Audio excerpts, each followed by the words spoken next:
let's just start by having each of you tell me a little bit about your character that you play. Okay, I'm George, and I'll play a young lad just from the town, the coast, who doesn't realise what's happening and is just basically going for the adventure, and it's a realisation as he heads towards it. And I play Mr. Dawson, who has a boat in a little town called Weymouth on the south coast of England.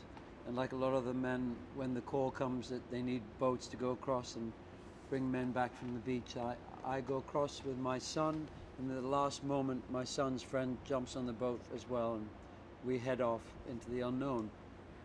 Great. I play Collins, who's an RAF pilot, and obviously involved in trying to keep as many people on the beach safe. Great. What was it like working with Christopher Nolan on this film? Yeah, Chris is, I mean, I've repeated this loads of times, but he's a master, he's a genius at what he does, you know. And he's very, like, you know, he can just, I know a lot of directors, but like, they don't try to say a lot, but like, he can basically sum up what he wants in a few words, like, you know. Yeah. You can see the whole thing at once. I think for his films, because they jump about all over the place, he has to try and see the whole thing at once, and how every little bit fits in. He can do that very well. I like the fact that he's identifying what's different about film to television or other recorded things, and he's very insistent that it's on film, it's not digital. I know that he led the fight to save Kodak and make sure that there was still a stock for filmmakers like him who want to film this way to be able to do so. And I think film is a different thing than television. Television's amazing now, the long character stuff that it can do, but I think filming on film, and in this case in that big, wide, thick negative, it was remarkable to see that his care for that old-fashioned way. Yeah, he certainly is detailed. Yeah. Mark and Barry, you guys spend a lot of time on the Moonstone. Yeah. What were the challenges of filming on the water, being in the water all the time? Not being allowed to jump in and have a swim. Yeah. On a hot day. Oh, it was so hot, like, Yeah. wasn't it? And I swear there were Dutch mermaids swimming around There was. in the water and stuff. Yeah.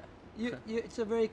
One challenge was it's not a big boat. It was a contained space, and we were out there from early in the morning till the evening with lunch on deck, which was pleasant.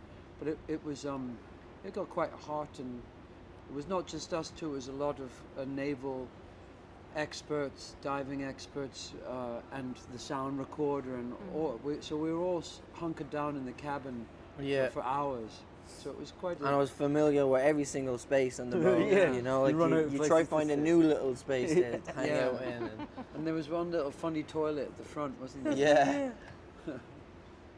That's great. And Jack, you play a Spitfire pilot. So did you get to take flight for your role, and what was that like? If so. Yeah, I really did.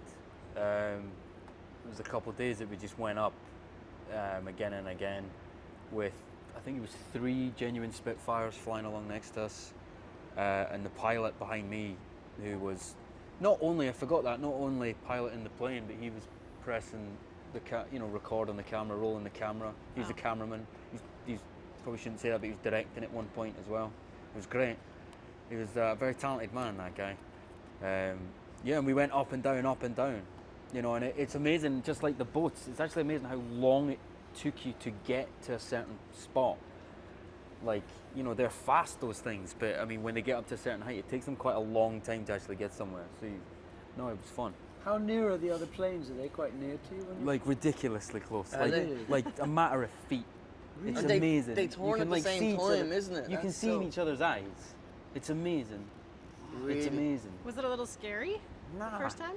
No, because I never get scared when you're with people that do that for a living. If someone tells me they've been doing it since they were that height, I never get scared. I always think, well, they know what they're doing. Yeah. And it was the same when we were splashing about in the water, you know. Some of the guys, like stunt guys, are like ex-special forces, and you think, well, if something goes wrong, I'm all right.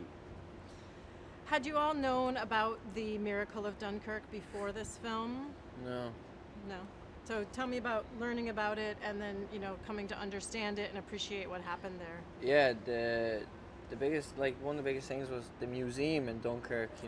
I had like all the badges that were left there, and the guns, the helmets. You seen letters, you seen parts of the planes, like, and to like just see them and then hear that Dunkirk, there's still probably active mines that they had to check, like, were they on the bed, and that's when it became really serious to me, because I'd no clue about this, like, it wasn't something I remember doing in school, and so yeah.